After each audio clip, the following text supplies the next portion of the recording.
لله الحمد لله كفى وسلام على عباده الذين اصطفى بسم الله الرحمن الرحيم يريد الله بكم اليسر ولا يريد بكم العسر ولتكملوا العدة ولتكبروا الله على ما هداكم ولعلكم تشكرون صدق الله العظيم وقال رسول الله صلى الله عليه وسلم قال لكل قوم عيد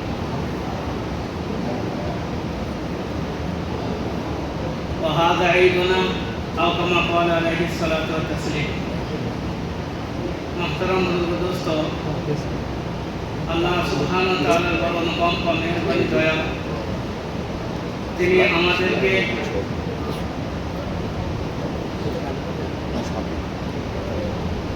সওম আরকানে ইসলামের পাঁচটা রুকন কালমা তাইয়্যিব অর্থাৎ তাওহীদ और তারপর হলো রোজা নামাজ তারপর রোজা তারপর হজ যাকাত কালমা তাওহীদ তারপর নামাজ রোজা হজ যাকাত এই পাঁচটা হলো ইসলামের মূল আপনার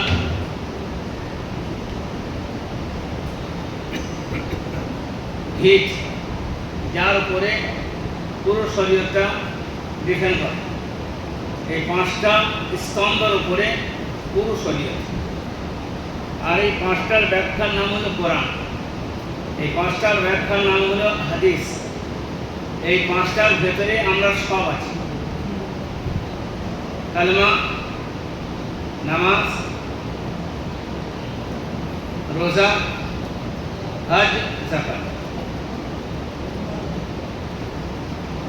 তো কালমা তো প্রত্যেকটা মানুষের জন্য যারা চায় নিজে যে আমি মুসলমান বা মুসলমান হতে চায় যদি কেউ প্রথম থেকে না হয়ে থাকে জন্মগত সূত্রে তাহলে এটা করতে হবে তারপরে আপনার তার উপর নামাজ পড়তে হয় রমজান মাস এলে যাকাত আপনার রোজা হয় যাকাত হজটা আপনার অতিরিক্ত জিনিস আল্লাহ যদি সামর্থ্য দেয় তাহলে হজ করবে আর আল্লাহ যদি সামর্থ্য না দেয় তাহলে হজ করবে না আল্লাহ যদি সামর্থ্য দেয় তাহলে যাকাত হবে আর যদি সামর্থ্য না দেয় যাকাত হবে না সাদকায়ে ফিতর আজকের যে নামাজটা সাদকায়ে ফিতর ঈদ উল ফিতর তো ये ফিতরা সদকা ওই ব্যক্তির জন্য এই ফিতরাটা যার উপর যাকাত আছে যার উপর যাকাত নাই তার উপর ফিতরা নাই কিন্তু দিলে সওয়াব পাবে আল্লাহ রাসূল পাক সাল্লাল্লাহু আলাইহি সাল্লাম মদিনা মুনাওয়ারায় যখন গেলেন তো দেখলেন যে বছরের শেষে মদিনাওয়ালারা দুবার আপনার মেলা মতো করে খুব আনন্দ উৎসব খেল তামাশা করে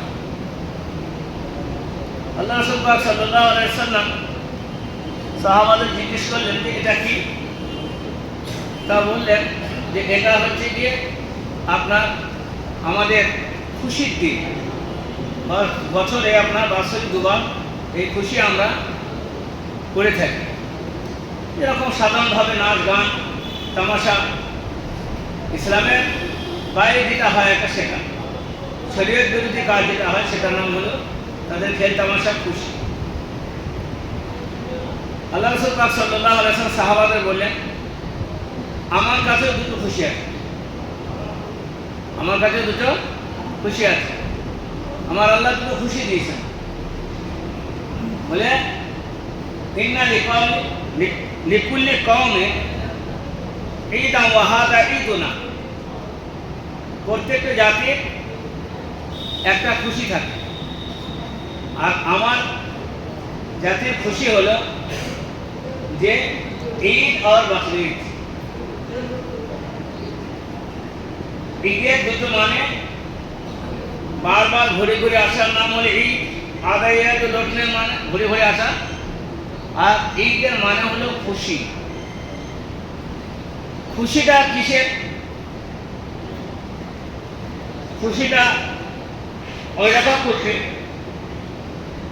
যে রোজা রাখলো তার পারিশ্রমিক দেওয়া হবে, ঘোষণা করা হবে, ফেরেশতাদের সাক্ষী রাখা হবে, আজকে তার জীবনের বিশাল বড় একটা আনন্দের দিন যে উপঢৌকন তাকে দেওয়া হবে।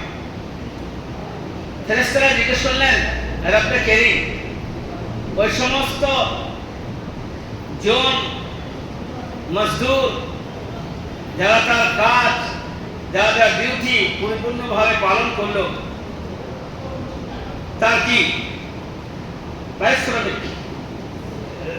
রাসূল কারীম সাল্লাল্লাহু আলাইহি ওয়াসাল্লাম বললেন, আমার হাতে, আমার ইজ্জতের, আমার কুদরতের, আমার সিফতের, আমার গুণের, আমার কিবরিয়াই, আমার বরাত্ব, আমার মহত্ব কসম খেয়ে বলছি, তাদের বদলা কি? তাদের বদলা যখন তারা ঈদগাহ থেকে এবং যেখানে ঈদের নামাজ পড়ে ফিরে যাবে, আমি আল্লাহ তার বিগত জীবনের সমস্ত গুনাহকে মাফ করব। সুবহানাল্লাহ। এটা হলো তার বদলা, এটা দুনিয়ায়।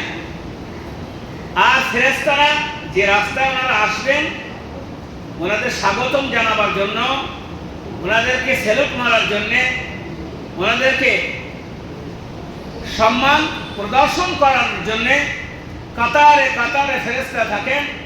আর তেনারা এই সমস্ত রোজাদারদের জন্য মাগফিরাতের দোয়া করতে থাকেন। রব্বে বারি তাআলা বললেন ফেরেশতাদেরকে, এদের সবটা কি হবে, কতটা হবে? আল্লাহ রাসূল পাক সাল্লাল্লাহু আলাইহি সাল্লাম বললেন যে ফেরেশতারা আল্লাহকে জিজ্ঞাসা করেছিলেন যে আল্লাহ, রোজা এমন একটা আল্লাহর হুকুম, বান্দা চাইলে চুপি চুপি পানি খেতে পারে, খাবার খেতে পারে, লোকের সামনে রোজা সাজতে পারে, কিন্তু এটা হয় না। যারা আল্লাহর জন্য রোজা রাখেন, জীবন চলে গেলেও কোনো কারণে রোজা ছাড়তে চায় না, রোজার সাথে তার জানের সাথে এমন একটা সম্পর্ক যে জান চলে যাবে কিন্তু রয়ে যাবে না, তো এদের বদলা তো সেইভাবেই হবে। এ বদলা যে আমি কি দেবো, ফেরেশতা তোমাকে আমি বলবো না, তোমাকেও আমি বলবো না, कि आना उज्जा बिही, आना उज्जा बिही असौमु ली व आना उज्जा बिही, রোজা আমার জন্য আর বদলা আমি দেবো নিজে হাতে, মধ্যেখানে কেউ থাকবে না। এক একটা সব, এক একটা নেকির কথা অন্য জায়গায় ঘোষণা করে দেওয়া হয়েছে, ফেরেশতা জেনে গেছে, কিন্তু আজকে যে রোজার ব্যাপার আছে সেটা আমার জন্য, আর আমি বদলা তা নিজে দেবো, ফেরেশতারা এখানে জানবে না। দ্বিতীয় কথা, কিয়ামতের দিনে মানুষ চাইবে যে আমার সুপারিশ করনারা কোন হোক।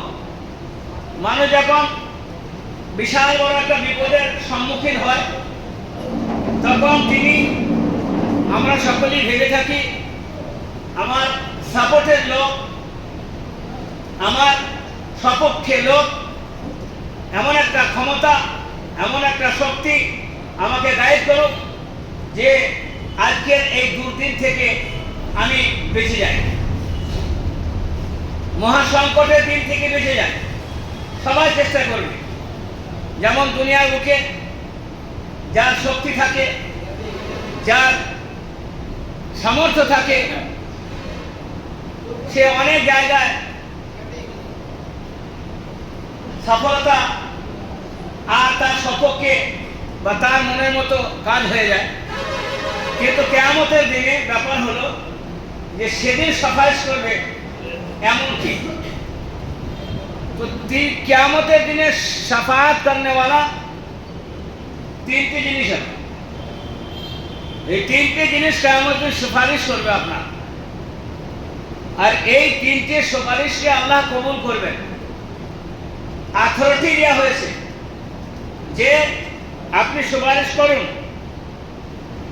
তাদেরকে সুপারিশ করার অর্ডার দেওয়া হবে। তার মধ্যে 1 নম্বর হলো কোরআন, 2 নম্বর হলো রোজা, আর 3 নম্বর হলো শাহেদ জুদ আর করম মোহাম্মদ মুস্তাফা জনাব রাসূলুল্লাহ সাল্লাল্লাহু আলাইহি সাল্লামকে আল্লাহ সুপারিশের ক্ষমতা দেবেন। ومن الليل فتهجد به نافلة لك عسى أن يبعثك ربك مقاما محمودا وقل جاء الحق وزهق الباطل إن الباطل كان زهوقا। ও মাকামে মাহমুদের মালিক ও আল্লাহর পরেদার স্থান, তিনি কালকে যার হকে সুপারিশ করবে তো আল্লাহ সুবহানাহু ওয়া তাআলা তার জন্য আর কোনো রকমের চিন্তা থাকবে না। তো আল্লাহ রাসূল বলেছেন, মাকবারায় আসি, রওজায় আসি, মদিনাতুল মুনাওয়ারায় মানুষ লক্ষ টাকা খরচা করে হজ করতে যান, উমরা করতে যান। তো সেখানে গিয়ে সর্বোপরি রওজা মুবারকে গিয়ে সালাম পেশ করতে, আসসালামু আলাইক ইয়া রাসূলুল্লাহ সাল্লাল্লাহু আলাইহি সাল্লাম।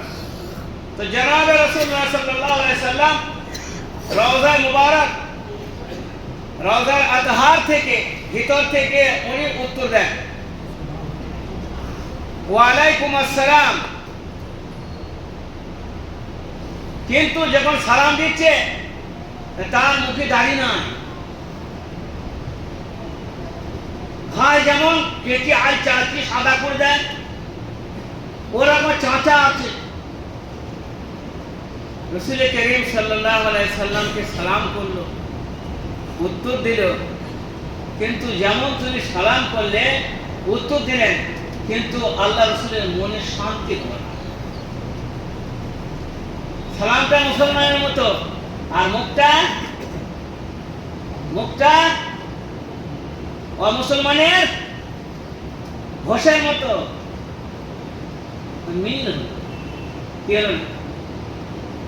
মিল হলো না। কথাটা শুনতে একটু খারাপ লাগবে, কিন্তু আমার কি এখানে যায় আসে? দাড়ি তো আমি রাখি না, দাড়ি আমার সুন্দর।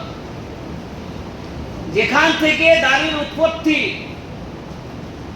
তার মানে রসুল ভালো লাগে, রসুলের মুখ ভালো লাগে না, সেই রসুলের সুপারিশ করবেন। কোন রসুল? যার হকে বলবে ফাফআল মা শিতা। আজকে আপনি যার জন্য সুপারিশ করবেন আপনার সুপারিশ কবুল করা হবে।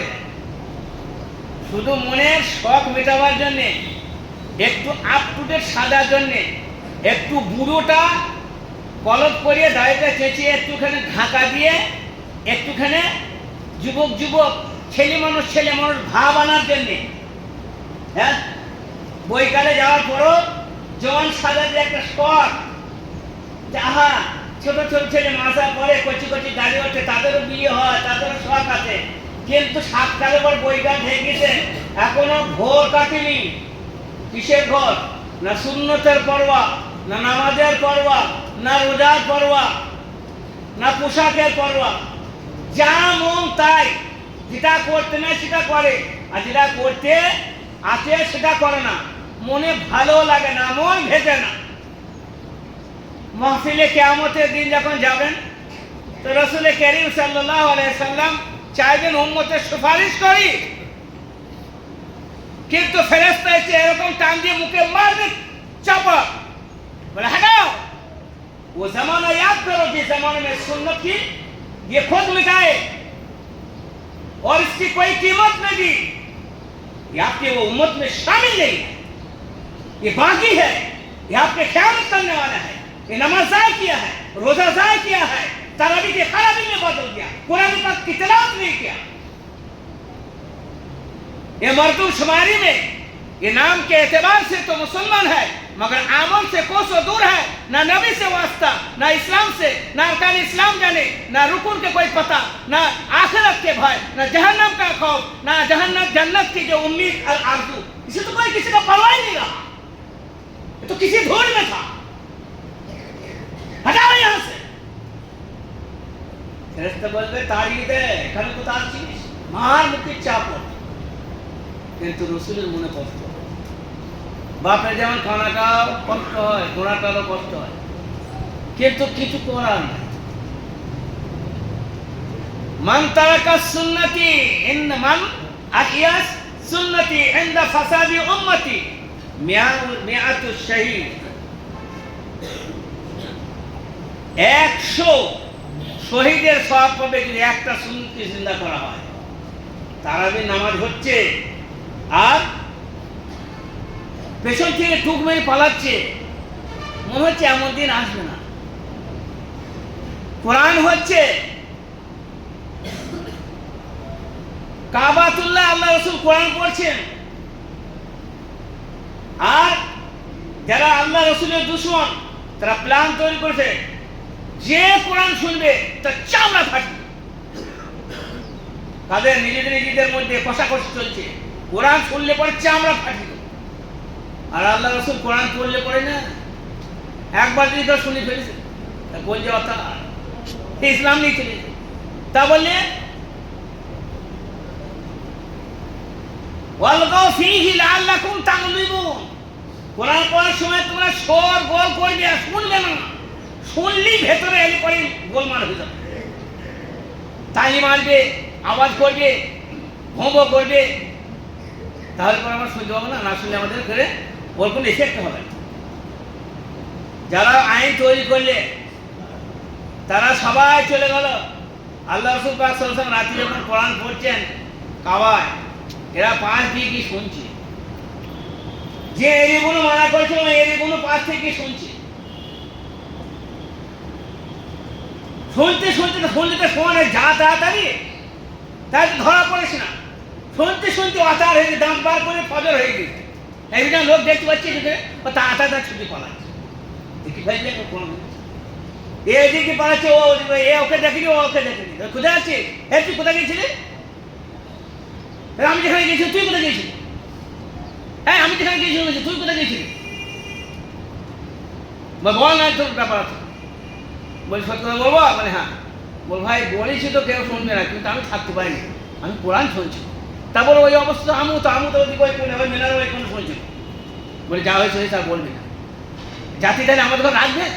তারপরে দিন আবার এরকম শুনছি, আবার শুনতে শুনতে সকাল হয়েছে, তাড়াতাড়ি পালাচ্ছি, একে অপর ডাকা, এই কি ব্যাপার শুনবো না বলে আবার শুনতে যাবি?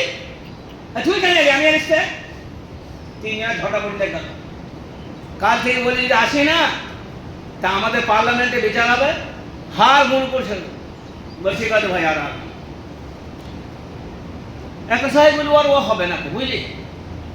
ও তোদের কথা শুনে হবে না, আমি ফের কাজ আমায় আসতে হবে, আর আমি তোদের থাকবো না, আমি ইমান নিয়ে চলে এলাম, যা করে কর।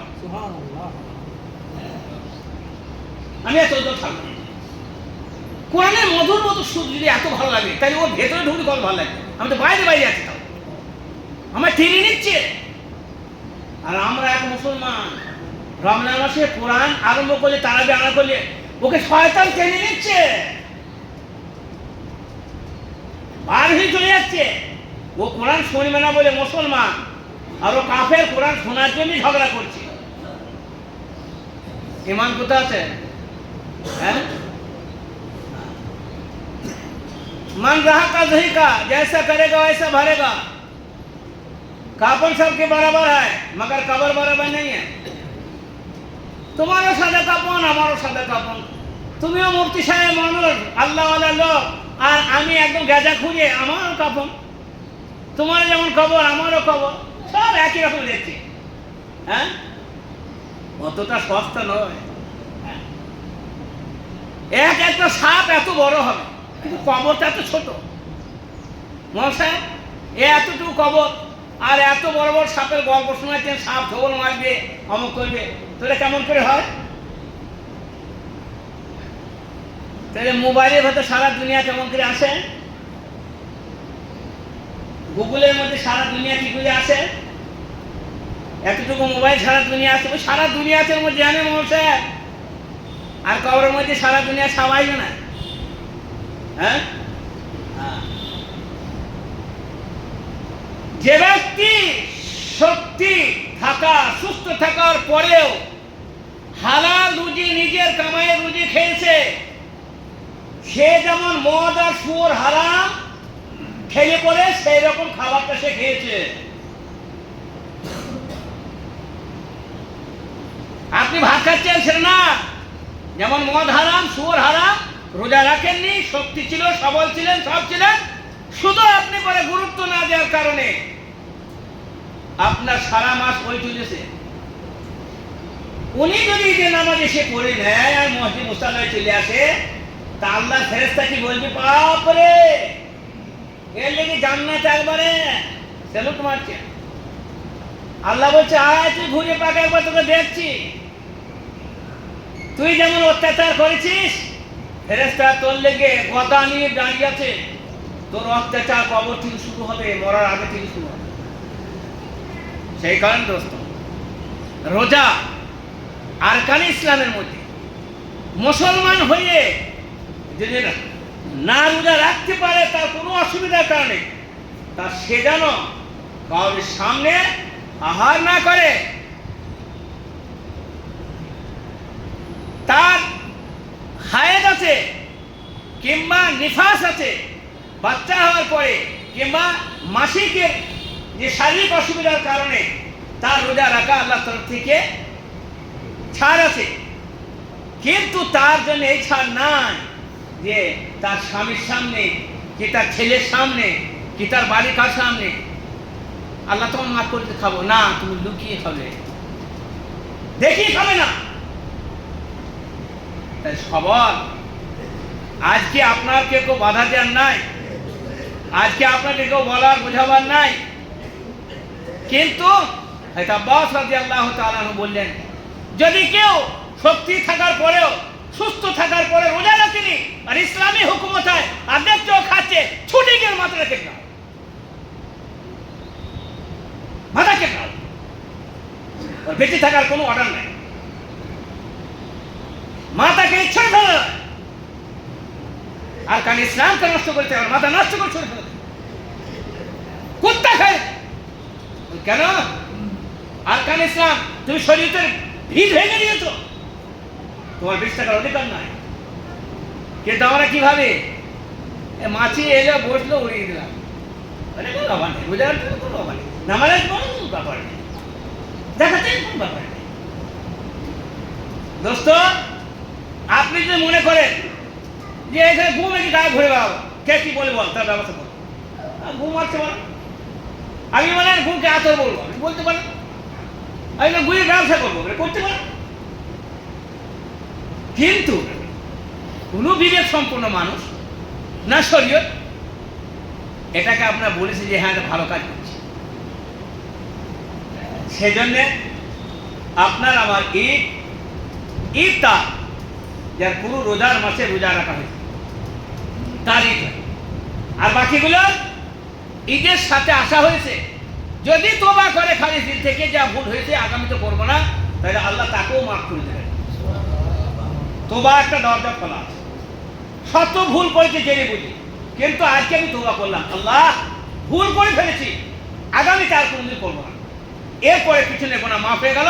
আর আগে অ্যাডভান্সে নিয়ত করলো যদি মরেও যায় আল্লাহ তাই আযাব থেকে তাকে বাঁচিয়ে, সেজন্য আমরা রাখতে পেরেছি বা পারিনি সকলেই একবারকে তোবা করবো যে আল্লাহ আমরা যারা রেখেছি হয়তো আমাদের ঠিকমতো রাখা হয়নি, আপনি কবুল করুন। যারা আমরা আমাদের ভাইরা রাখতে পারেনি কোনো অসুবিধার কারণে, শয়তানের প্রতারণায়, তাদেরকে আল্লাহ আপনি রাখার তৌফিক দান করুন। আর আগামীতে পিছিয়ে জমানা যে রাখতে পারি তার জন্য মাফ চাচ্ছি, আর আগামী যারা যদি জীবন পাই তা আমরা ইনশাল্লাহ রাখবো। আল্লাহ তাবারক ওয়া তাআলার কাছে তোবার একটা বিশাল বড় আপনার অপশন আছে যে তোবা করলে পরে আল্লাহ সমস্ত গুনাহকে আপনার মাফ করে। দোস্ত, তোবা করতে কোনো সময় ভুলবেন না। যদি বেশি আমল করেন তাহলেও আপনি ভেবেন না যে আমি বিশাল বড় একটা কিছু, আর যদি আমল না করতে পারেন তা এতটা আপনি মায়ুস হবেন না, এতটা আপনি নার্ভাস হবেন না, এত গুনাহ করছি, আল্লাহ মাফ করতে পারবে না পারবে না, যে বিশাল বড় গুনাহ কাজ। কুলিয়া ইবাদিয়াল্লাযিনা, আয় আমার বান্দা, বিশ্বনবী সাল্লাল্লাহু আলাইহি সাল্লাম আপনি আমার বান্দাদের বলবেন, লা তাকরাতু মির রাহমাতিল্লাহ, তোর গুনাহ যদি সারা পৃথিবীর সমস্ত পাহাড় যত তার থেকে বেশি হয়, সমুদ্রের ফেনার থেকে বেশি হয়, তোবা করার সাথে সাথে খালি দিলে আমি আল্লাহ তোর গুনাহকে এরকম মাফ করি কাওয়ালাদাতুহু উম্মুহু, যেমন তোমার মা আজকে তোমাকে দুনিয়ার বুকে পাঠিয়েছে একটা গুনাহ নেই, সেই রকম তোমাকে মাফ করে দিতে পারে। সুবহানাল্লাহ।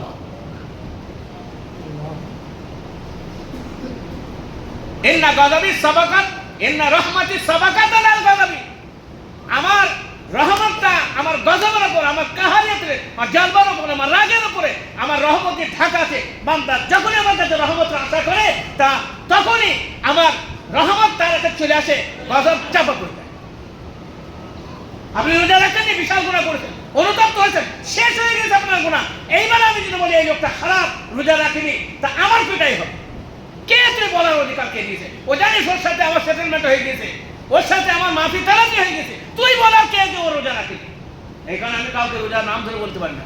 যদি আমি জানি আমার ব্যক্তি রোজা রাখেনি, কিন্তু যদি নাম ধরে বলি আমার চামড়া ফাটাবে। ও হয়তো তোবা করে নিয়েছে, আর তুই কেন ওর কথা বলবি?